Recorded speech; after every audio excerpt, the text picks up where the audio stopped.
All right, good afternoon, good morning, or good evening, depending upon where you are in the world, and welcome to today's DevOps.com webinar. I'm Charlene O'Hanlon, moderator for today's event, and I welcome you. We have an amazing webinar on tap here for you today. We have some great speakers, as always, and great content, but before we get started, we do have a few housekeeping items we need to go over. First of all, today's event is being recorded, so if you miss any or all of the event, you will have the opportunity to access it later on. Following today's webinar, we will be sending out an email that contains a link to access the webinar on demand.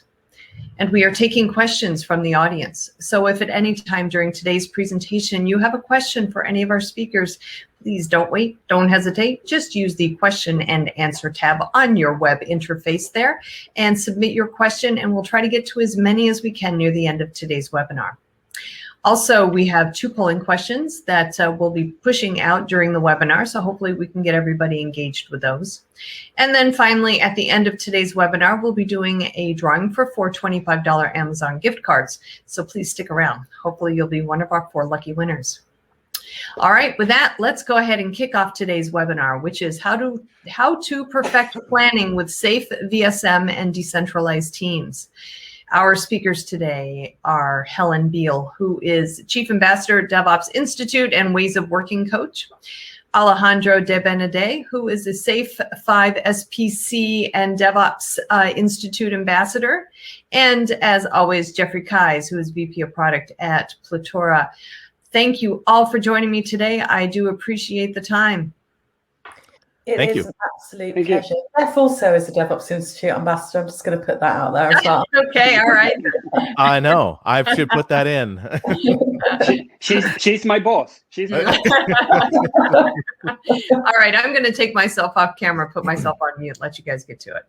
Okay, so let's get on with this. So our webinar flow today, we're going to be talking about arranging around value streams, talking about what planning looks like in Safe 5.1, we're talking about why planning is not the weakest link, look at some flow analytics and metrics, and then we'll talk about why value stream management is essential to perfect your planning. So let's start with Alejandro. Alejandro, you are a SAFe expert. Tell us what's changed in version 5.1 with respect to value streams and release trains, please. Sure. Thank you, Helen. Yeah, I'm super excited with this new update. You know that SAFe in general speaks about operational and development value streams, right?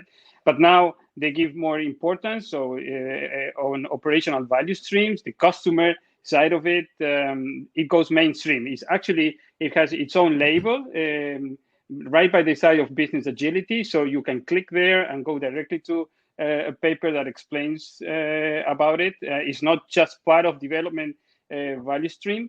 And also on the development value stream side, there is a link to how to make more value or more value focused the operational value stream. So again, looking at the gaps, trying to not lose time and effort. So really looking at waste. So that's super cool. And from the art perspective, well, there are also changes, particularly by the team formation. So now we have 4 different ways of organizing teams based on the principle number 10, organized around value. And there is one of the teams that is exactly based on value stream and value stream mapping. So yeah, it's an amazing. We've been waiting for this update. And of course, core values are still there. They did not change, which is great, because if everything changed, then where do we see how to follow up, what we have been doing? So core values, as you put them there, as you see it in the slide, are still there. So that's also good.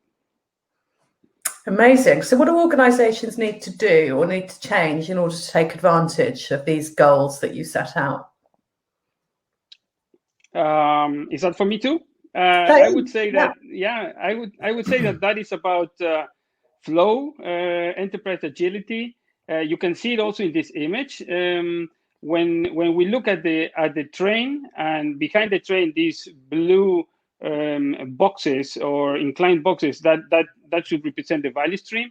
Mm-hmm. And so when you look at the train, normally in the previous, let's say, version 5, before the update, you will look at the train and specific iterations where you would demo the value that you have, the incremental value that you have obtained in that iteration. Well, now that is not that fixed. Yes, you keep the cadence, but you look at the flow, you try to make it as minimum as possible, so the flow really happens. And it's also about people. Yeah, so continuous improvement and the continuous cycles, continuous delivery pipeline is there, much more explained. So I believe that those are the two key things. Yeah, focusing flow and focusing people. Yeah, I remember something too when we were talking about this beforehand. You were talking about some of the leadership models and how that changes as well in this. Maybe you can talk about some of that. Yeah, that's interesting, Jeff, because normally what happens when you are doing ad hoc agile, let's say, you think that, well, we still need to control some way, right? So you still use a managerial kind of leadership style. Mm-hmm. And that actually impedes the flow. Like, it's a blocker for flow, because there will be resentment. You will not really develop truth, this trust that you need in the teams. So you need to move out from, let's say, the management part to the coach side. And you know that agile teams have a PO that is a proxy for the stakeholders, but also the Scrum Master that is a slave leader, let's say, somehow, yeah, and Mm-hmm. is trying to develop this culture of self-organizing teams, decentralized decision making, and also trust. So this is very, very important to move away from management as per se. Yeah, it's such a transformation from this top-down mentality where the focus is about making sure that each person is delivering widgets to, well, let's look at the output of the entire team, if you will, the value stream, to see what are the customer values, and then let's make that process the most efficient that we can. That coach positioning then is super important to help that journey. What kinds of things are you seeing as people, from an organizational stuff? I love this conversation, right? The organizational design, and we have these conversations all the time. But as you see people organize around this, what kind of things do you see in the journey? What are you seeing that's happening as they go from this top-down model to decentralizing and start to organize around value streams? Yeah, so the question is more like, do they organize or not, basically? That's part of it. Yeah. So SAFE has I think an interesting way of putting it, right? So for many years, SAFE has tried to influence the organization chart and try to make it change and become agile until, let's say, version 4.6 or actually 5, where then we have these two operating systems. So we have like a net that you put on top of your organization. So you change what you can, you keep what is good out there, and then you start influencing that culture to change into the agile mentality. And in that journey, you will find people that will accept that. We always have champions there that they take the flag and move forward. And you have other ways of doing it, like with COPs, these clubs, I would say, that share the same expectations and values, so they will also be influencing. But it's about changing attitude, behavior, for them being able to change the organization culture. Cool. Nice. And in terms of the team topologies, in terms of doing what you talked about, becoming more value focused, what's the relationship between the team and the organization and the customer? How do we fit all of that together? Yeah, that's a good question, Helen. So the SAFE perspective is twofold. So we have the teams pushing from down up, and we have the strategic teams and the portfolio, and let's say the top down budget owners, business owners, looking at when the value is achieved. So teams are instrumental here. As the slide says, is decentralizing decision making. You keep as little as possible of the core decisions at the top level, and you bring everything else down Of course, there has to be a lot of organization trust, and you have to make the changes for that to happen. And then all the other decisions are made at team level. So that's why it's really interesting to see that now we're not only looking at Scrum teams and Kanban teams, so based on the visualization method that they use and the way they push or pull stories to deliver value, but actually we're looking at 4 different ways of doing this depending on how we create these value streams or how we map the value streams. One little aspect that you might not see it in this slide unless you know the previous the version before this update, having these people at the end of the value stream, that's really a complete different thing than we didn't have people in the past. We had just a box there, right? So I think it's a very important change. Nice. Yeah, and just to throw in here, the commentary I see is with the customers I work with, the transition to this world really, while it might seem subtle, to me, it's massive. The implications here of going from a top-down, let me define everything out that I'm going to do, to a world where these teams are long-running, they're far more autonomous, we're going to help them be as efficient as they can, changes everything. Instead of being technology focused, we're going to be customer focused. Instead of being, let me solve a particular problem, I'm going to be problem oriented. I'm going to focus on solving valuable customer problems all the time and keep testing as I go. Instead of being, a resource intensive, let me lay out all the resources and what are they going to do, because let's be honest, in the traditional product management, iron triangle of scope, resources, and time, the only thing that ever switched around was scope. Well, instead of doing that, why don't I focus on the repeatability, the automation, and focusing on the flow of value versus spending all this time in delivery? And instead of being driven by what I think is going to be value, why don't I discover it at the end and make sure I'm doing it? Instead of doing, internal KPIs, let me look at external KPIs that are customer, like retention, revenue, customer satisfaction. Everything changes with this mentality of being, frankly, more product driven and driven around value streams that I think is super valuable as we go down this journey. So while, from the outside, these might seem like subtle things, when I see this, I'm like, yes, finally, I'm happy to see SAFe really focusing on the decentralized teams and everything that it means for the industry. It does bring some problems, though, which I know we're going to talk to. But first, let's have a poll. Let's have a poll. Love it. Okay, good.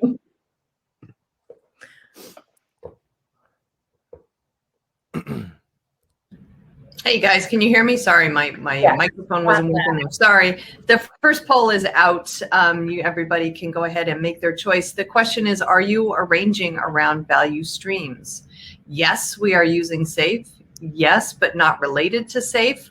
No, we are struggling to agree a model across layers of the organization or other. Please comment. Yeah, and you can go ahead and if you do have that other, you can go ahead and use the chat tab and let us know what you're thinking. And we'll go ahead and leave this open for a minute or two. And if you guys want to, keep your conversation flowing while we keep it open, and then we'll close it and you guys can make any comments, whatever you want to do at that point. I was enjoying Alejandro's answer about talking about this combination of top-down and bottom-up approach. And I say bottom-up because I'm British. You Americans often say bottoms-up, which really makes me laugh because we say bottoms-up in the UK, but we say it when we like say cheers. Yep. Yeah. Okay. I didn't know that. I'm learning. I did have a sort of follow-on question for Alejandro on that, though. So a lot of the time we talk about distributing authority, and we talk about flattening hierarchies. I wondered if there was anything in SAFe that talks about flattening hierarchies. Yeah, well, it's plenty to be said, I think. But I'd like to draw a line between, the current or the more traditional way of working and also the agile way of working. And I had an example today. I was talking to an Epic owner in an organization, and she told me, yeah, but can I trust the teams? You have to trust the team, surely. But think about it, right? She has a delivery in a further out horizon, 2024, 2025. Of course, we as human beings are really bad at forecasting that. So think about her uncertainty. She's budget owner. She has to deliver to the customer. There are a lot of expectations. And now she's being told, we're going agile. So you just tell me what you want to do. And there are these people somewhere there in the organization that will deliver that value. Okay. So how do you influence that? How do you influence that mindset, and you tell this person it's going to be all right? Just trust, as you said, Helen. Don't use your hierarchy. Don't be a tyrant out there. Don't whip people for delivering the value. Just go and trust them. Of course, we as coach, what we do is we try to give them as many tools, artifacts, as much knowledge as possible, try to influence the mindset, look at different cases. That's a good thing about SAFE, by the way, that is a body of knowledge based on experience throughout the years, right? So good and bad. And it's also, although it's called a framework, you should take it as a blueprint, I would say, like the basic fundamentals from where to learn. You apply principles, and principles are not rules. Principles allow you to be applied independent of where and when, and just solve the problem. So that's a good thing. So when I look at it in that way, I understand the feeling and I understand what will happen. On the other side, you're telling the agile teams, we empower you. You are the ones, you take this forward. So if you define these story points and these are the priorities and you talk them over with your PO, then nobody can change this. But that's not true. We're always here for business value, customer centricity, and things change. So we have to be flexible enough, and that is the core idea within Agile. Being Agile is not just fixing stuff. On the contrary, it's proactively seeing ways to delay decision making until we have as much information possible, and then we can forget about hierarchy and top down and whatever. I will not say bottom up anymore. So you're allowed to say bottom up. You can say bottoms up if you like. It's just not good. Yes. Okay, so we've got some poll answers here. So the most popular answer to our poll, which was yes, but not related to SAFE. So that the question, I'll remind you, is, are you arranging around value streams? So 48%, that's nearly half our audience today, are arranging around value streams, but not using SAFE to do that. The next most popular answer was, yes, we are using SAFE to do the value streams. So that's really interesting. That's nearly 3/4 of the people that are on this webinar are using value streams as an organizational concept. Now, I would suggest there is some bias that people would have come to this webinar because they saw things like value stream in the title and the abstract. But that's so great, isn't it, that so many people are using this organization construct.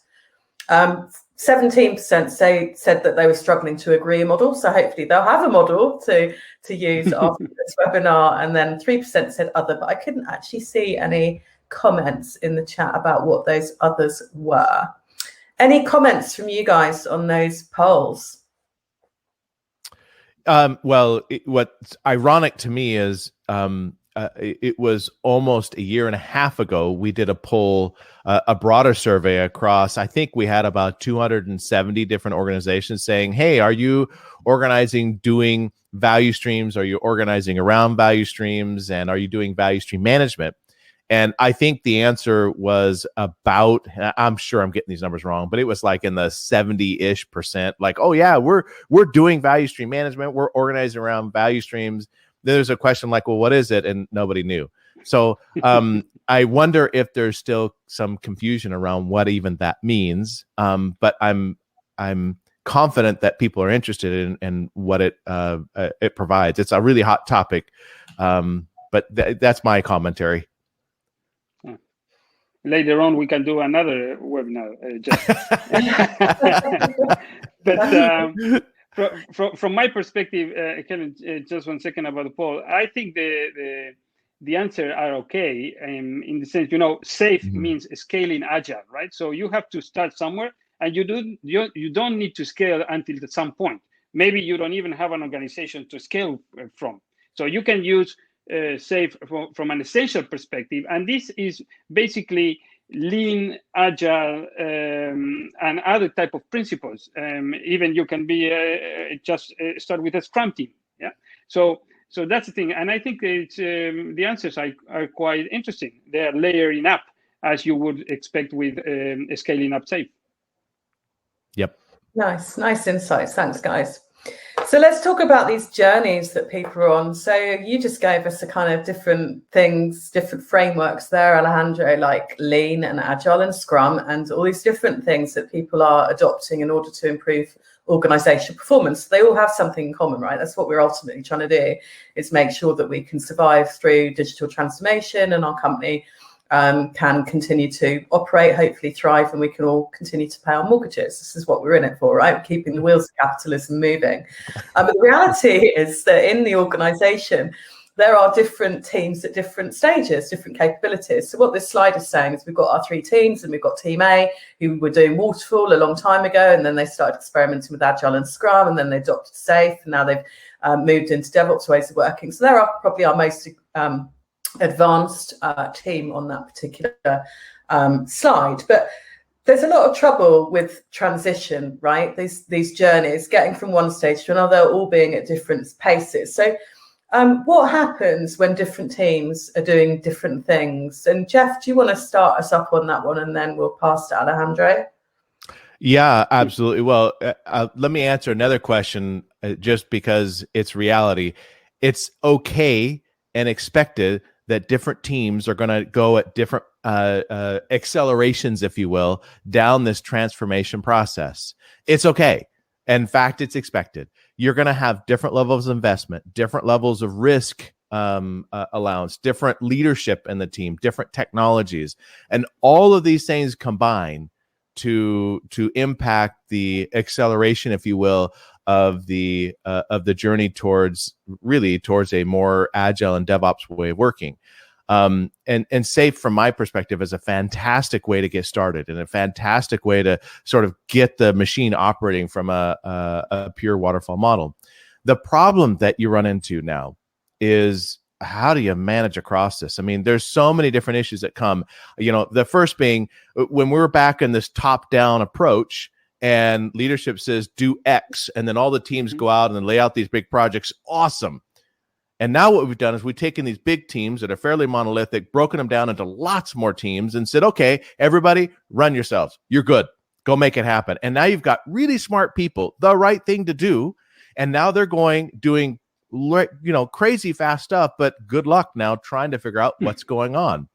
And when you go to your, and you go back, and the classic executive question is like, well, when is initiative X going to be done? We've got to get a new whatever out into the market.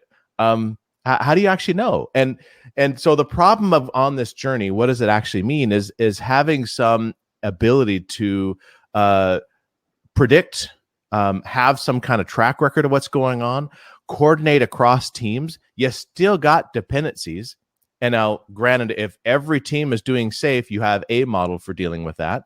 But if they're not, if you've got a team doing Kanban, you've got to figure out how you're going to manage those dependencies.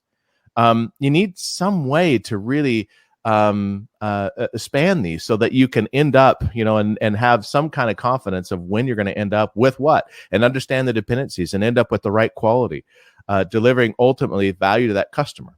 That's the problem that we face. Yeah, and I think that's where this great metaphor comes in, the train, right? The agile release train. Because if you think of a train going into a station, or going to a station, going somewhere, you may have different types of wagons, but they are all in some way keeping one thing. And this one thing is a cadence. Yeah, they're all running together at the same speed. So I actually don't see any, as you said, anything intrinsically bad about being different teams. if you know why you become that team. That's part of self-organizing, right? So if it's somehow dictated in the organization, yeah, we're going to do safe and we all have to be Scrum teams, then something is wrong. Because if you have an unprecedented amount of unexpected or work or escalations or dependencies, or you work with suppliers outside, maybe being a Scrum team is not good, because you need to be more a Kanban team where you can pull stuff when you have capacity. Yeah. So, but you are actually still one wagon of that train if you are all working together and you somehow visualize. SAFe has an artifact called the program board that comes out of the program increment planning event, the pipe between us. And there you can see what each wagon or each team is doing or plans to do, how it connects, what dependency it has between each other, so how they link to other wagons and with external parties. Yeah. Also, you could see what the milestones are. So which stations are we getting at before we end the journey? Yeah. So this kind of alignment is what we have to look into. Then, well, if we could have all the different teams, same teams, that's fine. But if not, this is a reality check, and we have to take the best out of it. And of course, with support of more visualization and data gathering, we will get better to that end of the journey, right, and deliver the value. Exactly. So I want to give you a question from the audience, which is related to what we're talking about right now. So Curtis has gone like deep into the weeds with us. He wants to know, how do teams limit replicated stories for the same feature with input from multiple pods? So how do we avoid duplication, basically? Alejandro, do you have some thoughts on that one? I thought we were going to ask the audience. They asked the question. We can ask them. So replicating stories for the same feature. Okay, so that is something that you would not expect in a way. Yeah. So when you decompose Epic into features is one thing, and then you have features and you start decomposing into stories. Yeah? At some point, you have the teams gather together and they decide which stories they are going to look into for this specific iteration. So if you have story that you can say, this is story A, and this is also story A, there is something wrong in the definition of that story. Yeah, because then it's a bigger story that has been split in two. But for example, maybe the acceptance criteria is different. Yeah, and we haven't looked into that. So this is something that should not normally happen from a SAFe perspective. Yeah, and also, yeah, you have basically who's controlling that is the team itself, looking at the definition of that story. Remember that story has a specific formula, and it's based on the on the customer expectation, and not us from a technical perspective. Yeah. Wonderful. So it just shouldn't happen, quite simply. So that last slide was really important, showing us how different teams start at different times and go at different paces and try different frameworks, all with this ultimate goal. But we were really talking about the technology teams there. We were talking about, if we look at this slide, which is from a talk that John Smart, then at Barclays, now at Deloitte, did at the DevOps Enterprise Summit, I think as far back as 2018, maybe 19, can't quite remember. But it was from a presentation called The PMO is Dead, Long Live the PMO. I talk about it all the time. Actually, it's been a little while. I used to talk about it all the time, and it feels like it's a couple of months since I last saw it. But when in that last slide, we were really talking about that bit in the middle where we're saying we are so freaking agile, yay. And kind of forgetting about what is essentially the rest of the value stream. So we have this horrible situation in our industry where we talk about ourselves and then we talk about the business. And I hate doing quotes, but I also hate the business. Like there's this kind of like foreign body near us when we're kind of part of the same organization. So Jeff, tell us a bit about why the business doesn't tend to get involved. And then Alejandro can help us understand how to get them more involved. Well, I too laugh at that because I feel like the rise of, I know SAFe calls it the product owner. I've almost always outside of Microsoft have worked as a product manager, and the way that product management is seen outside of large enterprise is dramatically different. and how product management is seen inside of IT. It's like two different worlds.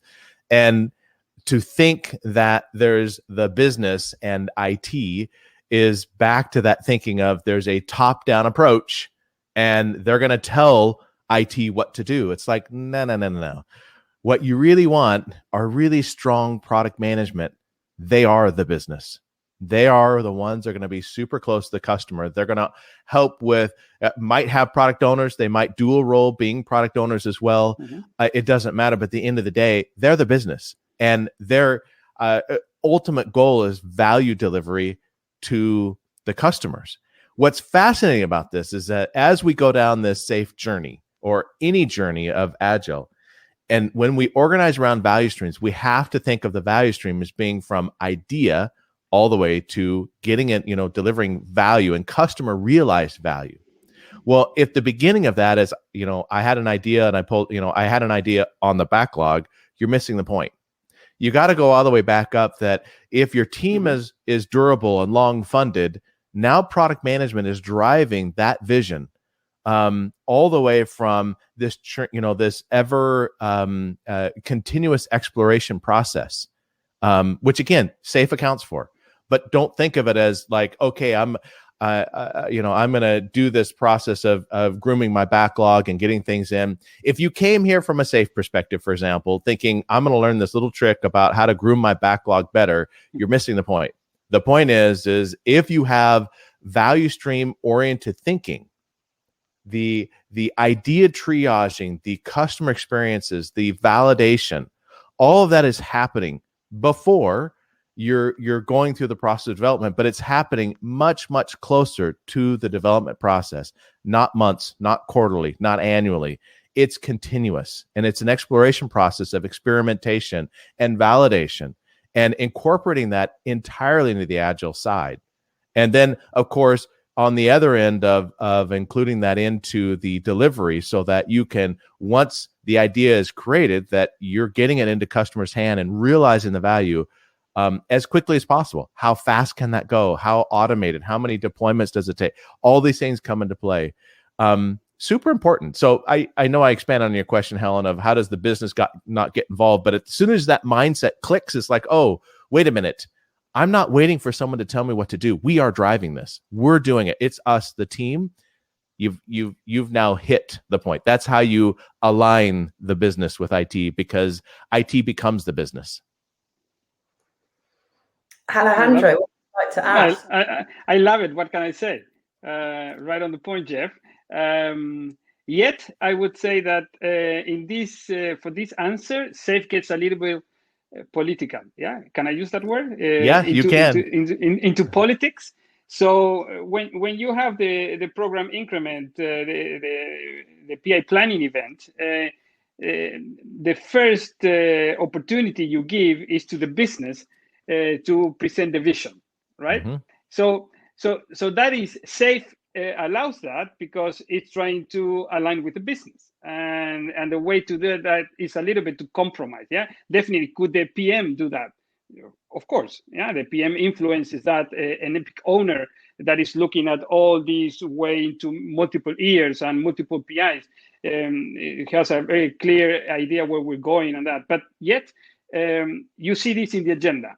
And I understand where it comes from. And don't forget, there is a SAFe version for government too. Yep. It's not a version, but it is prescriptive for government. So they take that stand, and I think that's good. That allows it to go mainstream, and that allows also for small and medium businesses to benefit from this. And maybe that it's also subsidizing all the rest of the knowledge that is available for free in the websites. I don't know, but that is my call, by the way. It's not scripted.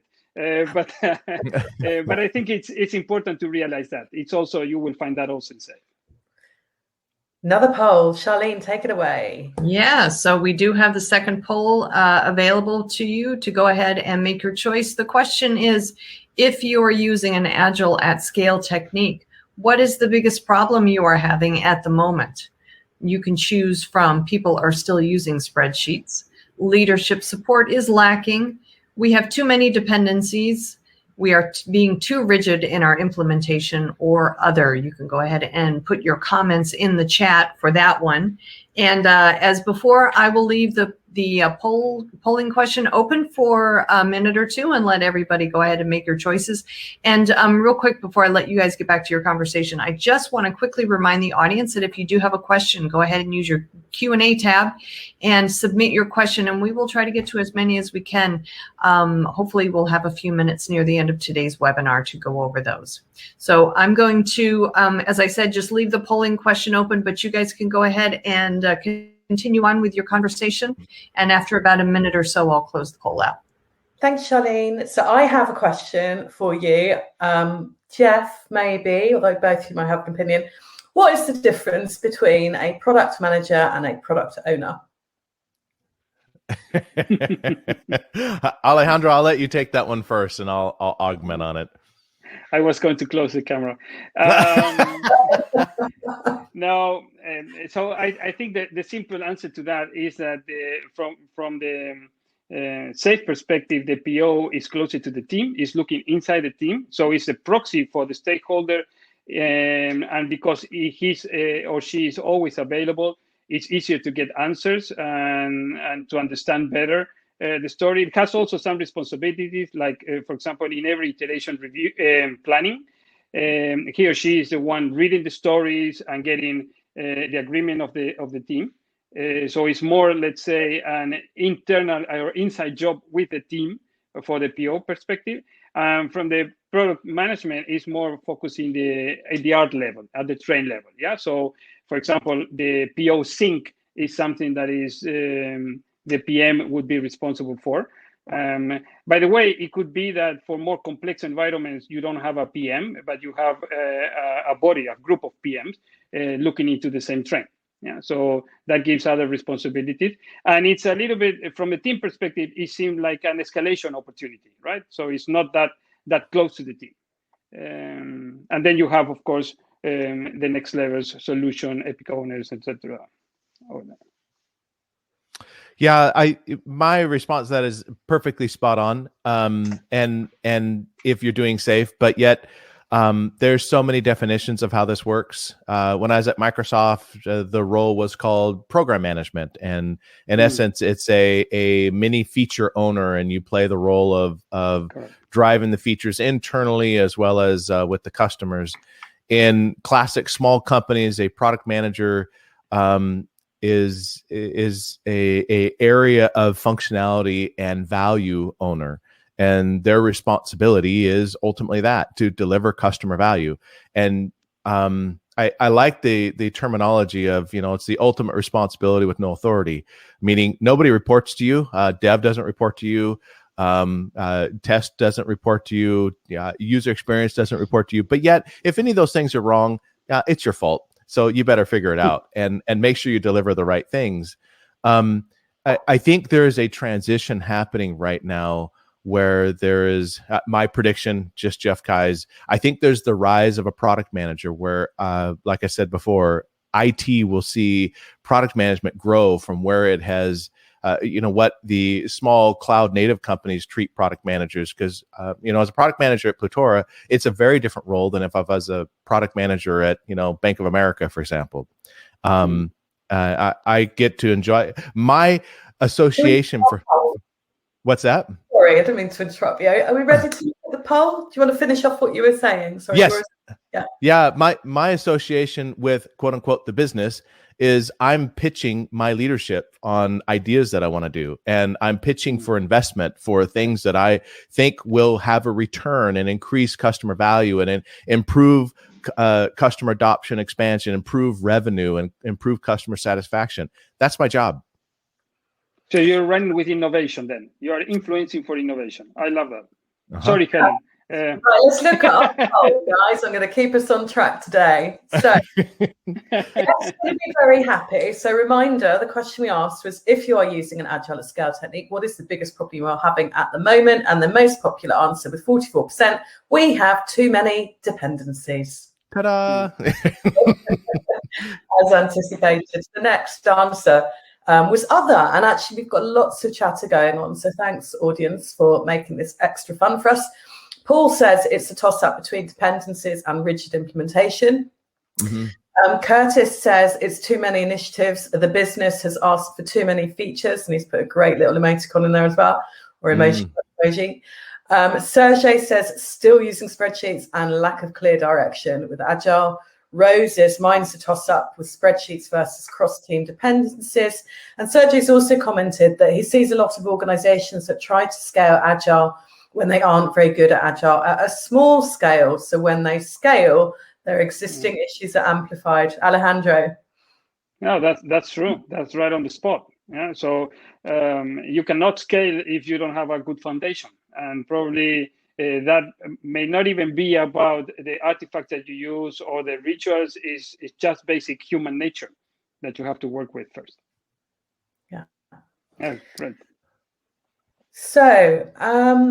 Any other comments on the poll? Let me just go back to see anything else on that. So yeah, only 9% had people still using spreadsheets, so that's some good news. Leadership support is lacking 16%, too rigid 13%. So let's talk about using SAFe and VSM together to perfect our planning. Jeff, what are we seeing here? Well, see prior conversation about different teams on different schedules and different parts of their journey towards scaled Agile and so forth. Different teams, in fact, may not even be using in a single organization the SAFe framework. And that's all okay. Whatever makes sense for each team, that's what needs to be enabled. The key here is finding a way to, one, manage across them, two, have visibility and transparency so that you can coordinate. And like you were saying, Alejandro, where these things will converge is there's various trains going to the station. So, figure out which one you're getting on, or maybe even on an independent one. Whatever it is, that's okay. We need a way to view this so that we're organizing for value delivery. And when we start to look at organizing towards value delivery, a lot of things change, because as we take on more of this planning idea where we're going to think of things, be truly autonomous, we have to think of this in terms of these different value streams as they go. What it ultimately means is, one, we've got to continue down this journey towards DevOps.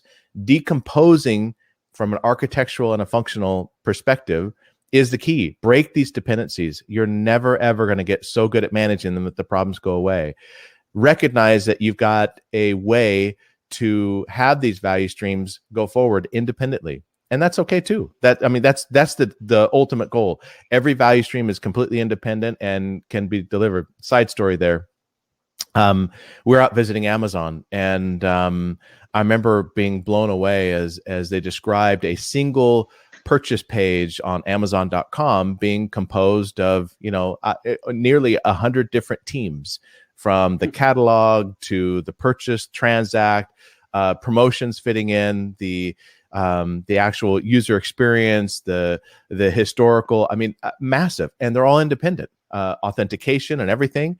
Now, granted, there's problems. There's always going to be some level of dependencies, but for the most part, they release on demand as often as they want, and that's what it means to go on this journey from SAFe to DevOps as we go forward. So tell us more about this then. Tell us about flow metrics and how they help us manage the scale problems when we're trying to adopt these ways of working. Yeah, and these ways of working, yes, there's a lot here. I went down the path of, if you don't really know what you're building or why, any path can get you there. Scaled Agile, Kanban, does it really matter? Stay waterfall. If the whole point is we just have to show operational efficiencies, then press more keystrokes. Does it really matter? If you're interested in delivering value faster, then all of a sudden some things come into light. Well, what is value? What is value? You could look at, and this is a piece from Gartner that I love.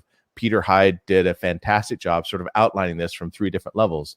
If I'm looking at it from a business value perspective, why don't I look at things, when I measure success of a product delivery, why don't I start looking at it from a perspective of, well, how much does it cost me to get there? Did it improve revenue? What was the quality? Did it improve my customer sat or net promoter score? Other things that we look at, adoption. How much more data was pushed through? How many more users added on? What was the customer retention impact? And these are actual value. What was the value the customer realized? That's awesome. Now there's a product perspective that we want to look at, which is instead of worrying about a resource efficiency, like did individual guy press enough keystrokes in a particular day? Did he do enough user stories? Did he close enough bugs? Oh my gosh, can we break that mentality and focus more on flow of customer value? If there's a feature that's going to produce value, how long did it take from when I thought of it to get into the customer's hand? That's called lead time. Cycle time. What's the average amount of time it takes to work on something when we have an idea to get it there? Well, and when we look at that, and we look at it from all these different things flowing through the system, that ends up with a set of throughput. That's massively important. One of the fundamental aspects of Agile is to stop starting and start finishing. I love. Another person will meet up with Charlie. I love that mentality. We need to limit our work in progress. So what is our work in progress? If we're truly trying to limit it, can you tell me how many things we have going on at the same time? Because proven, we know that if you're working on too many different things at the same time, you're going to have other problems. The efficiency, comparing the amount of time we actually do work versus the time that things are just sitting, whether wait time or handoffs or otherwise. And then really looking at a work profile. What's the distribution of things from I'm building a feature versus I'm building resolving technical debt, or I'm reducing risk in my pipeline. Really interesting as you look at these things as a product guy, and I look at certain features where it's like, okay, feature, we built a whole bunch of stuff. We're not doing enough technical debt and re-architecting. I know there's going to be a problem. I can look forward and say, I know that percentage isn't right. I better fix things. So these flow metrics, value stream flow metrics, and value stream delivery metrics, and the technical metrics that are inside the code themselves are critical and imperative as we look forward on the kind of work we're doing to manage the work that's going on. More so than just looking at dependencies or how many story points that we did and did we blow up production. So I see so many similarities between SAFe and DevOps, right? You know this, I've done lots of analysis with you, and the kind of core difference that I feel between SAFe and DevOps is that SAFe helps us manage dependencies in large, complex organizations, whereas DevOps always seeks to break those dependencies. Other than that, there's so much crossover. But one of the big limitations, I think, of both environments with SAFe and with DevOps is that they tell us to collect all these metrics, but they don't actually give us the ability to do it or the platform to collect this data. They want us to have data-driven conversations, but it isn't there. So this is like where this all starts to collide, isn't it? It's like it is. Yeah. So what do we do? Let's go to the next slide, actually, which is going to take us there, I think. So let's hear from Tony. Tell us about Tony, Jeff. Tony's awesome. We have a case study from Health First up on our site. This is the commercial part of the story, but I want to tell you something. There's importance here. Tony was struggling about how to see what's going on as they do their program increments and see where things are going. He was struggling to actually use actual data, to make decisions. How late are stories coming in? What's the impact to pipelines? How long does it take to get a story approved? What happens when they delay a release train to allow some late stories in? What's the impact to quality? Oh my gosh. He was struggling to get that and needed some data and insights, and brought in basically Plutora to aggregate and correlate that data together so we can get those insights. The governance and oversight that they were able to maintain and give better reasoning why, for example, they shut some pipelines down. Like, I get that you want to go now, but these stories are coming in late. I'm going to push you to the next train because here's the data that shows it's going to blow up production. We're increasing our risk by 45%. It's not worth it. That's power.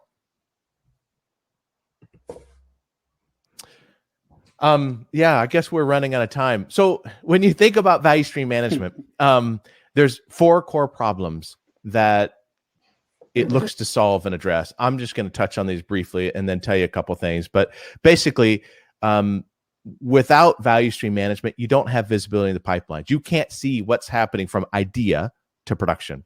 You don't have a way to actually stitch together all the stuff that's happening between the PMO, the planning, and into delivery, meaning where does a package sit in the pipeline? What's the quality level at it? When is it actually going to get to production? What environment does it sit on?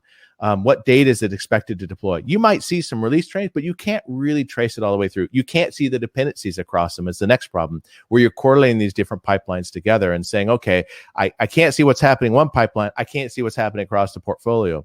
Worse, the third problem is what we were talking about before. Wait a minute. How do I manage and optimize disparate pipelines? People, some that are doing save, some that are doing Kanban, some that are still waterfall. We need some way to manage across all these pipelines. And, if you can't measure it, you can't manage it. If you can't manage it, you have no method for continuous improvement. You might have gone on the most fantastic journey towards DevOps, but yet if you can't show metrics of delivery, you can't prove it. And then what's your story?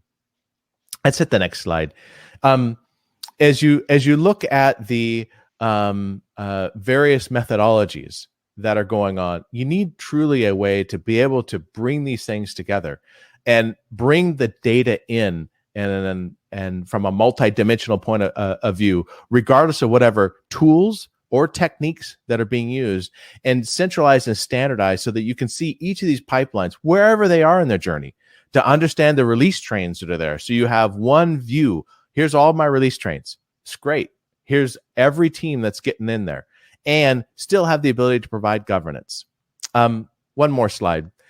So what Plutora does, we're a value stream management platform. We're a cloud-based solution that basically integrates and correlates data across the tool chain. We're not a planning tool. We're not a CI tool. We're not a package deploy, release automation, or service management. What we do is we pull all that data into a common data model, normalizing it and giving you a single view into what's there. Now, we do provide a bunch of management orchestration capabilities for the release management and setting up the release trains and showing you, here's my calendar. I'm going to block out certain periods of time and not allow anybody to release during Christmas, please, or other things like that. But it's self-service. If a team wants to go create an instance of a release, we'll include all the governance that needs to be there. We have an environment management component so that you can check out and schedule environments. Or if they're completely automated, you can have traceability and visibility into the configurations of what's there. You can correlate the various builds and artifacts that are going from environment to environment on through. We bring in all the quality data so you can correlate that against it as well. And then ultimately, you have the ability to deploy and schedule and plan and practice your deployments on a go live weekend. If you're more automated, great. You don't need that. We're going to help you through this journey of really automating and moving towards DevOps, moving to a breaking the dependency between the components. Now, where the real value comes is in the decision-making analytics, giving you full analytics of everything that's going on. Those value stream flow metrics we talked about, that's critical. How do you know if you're improving? How do you actually demonstrate to management why you're making these investments, spending millions, training, certification, tooling? Well, let me show you why. Here's the metrics, and that's what we do. Charlene, you must be so proud of us. We've left you with more than 30 seconds.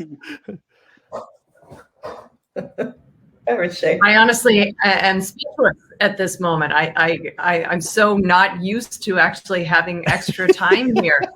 I'm going to put myself on camera just to let you know that, just to show you how shocked I am at this. But no, guys, if you have a question for Helen or Jeff or Alejandro, go ahead and use your question and answer tab to go ahead and put it in. We do have time for maybe 2 or 3 questions.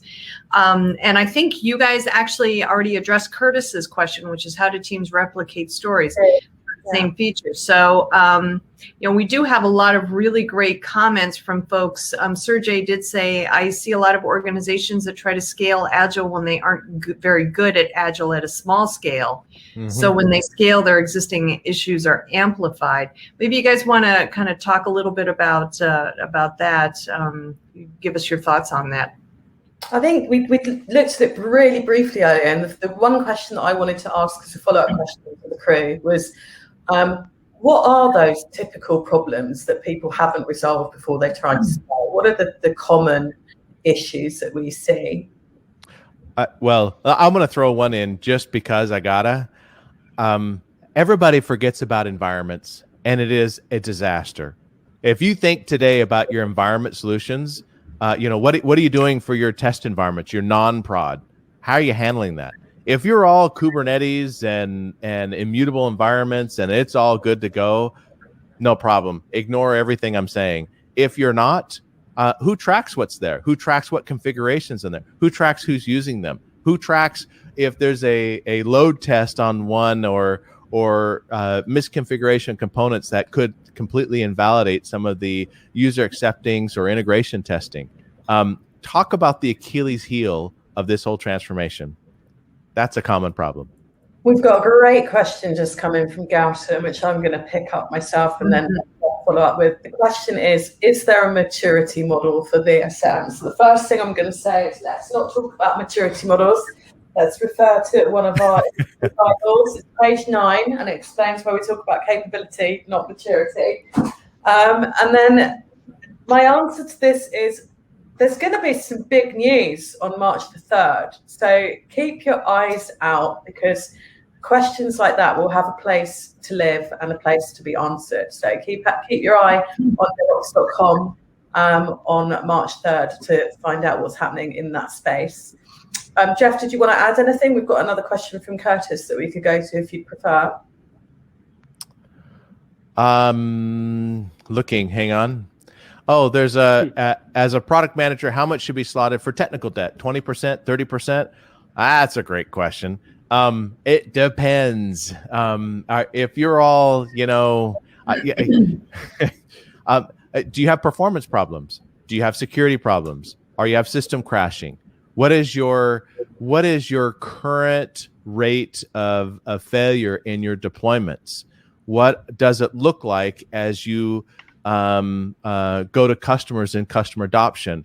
What is your ability to track and input feedback from customers in the process? So remember, it's not just the gold standard for what you do your breakdown for features coming in your pipeline fit into 4 buckets.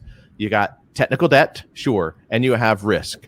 Technical debt being focused on the re-architecting, and risk being how do I do things more automated, include more testing, more quality checks. Those are typically technology focused, because that's what they're imagine your chief technology officer going to be feeding that into you as a product guy, and that's those product oriented features. Now you've got to compete that versus defects and your features, because you might have a whole lot of bugs that just need to get fixed. That breakdown, you're going to have to, the whole point is first look at what you're currently doing and then decide, wow, where are my problems? Because depending upon the problem depends on, if I'm having performance problems, up your tech debt. If I'm having frequent in production crashes, up your defect and tech debt. I mean, yes, those are the things to think about. Yeah, Helen, I've been listening intentfully and silent for some time, so I want to say something now. Jeff is spot on with what he said, but now I put my safe cap on and I say this is not for the product manager to decide. This is something for the team to work on. Yeah, so that sounds like to be continued, right? But that's the feeling. That's what you have to have in mind.